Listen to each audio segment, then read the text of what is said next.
ازاي بنطق في الايطالي الجي ان والجي ال؟ جي ان والجي ال. لما بنشوف في الايطالي الجي ان الحرفين دول ناخد بالنا، لما بنشوف الحرفين دول مع بعض الجي ان في الايطالي بننطقهم ني.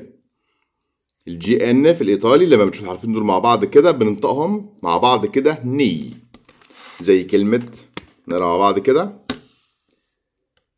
سينيورا.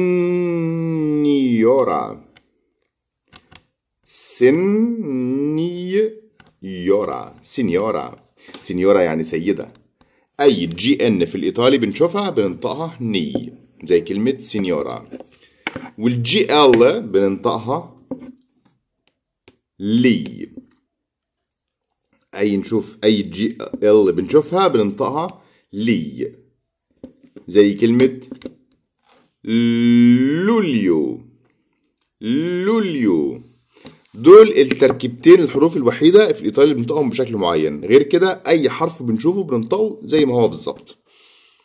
دول التركيبتين في الإيطالي بس الوحيدين اللي بننطقهم كده، وهي كلمات نادرة مش كتيرة، يعني كلمات نادرة جدا يعني.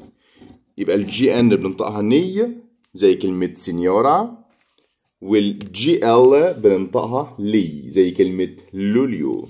جراتسيه.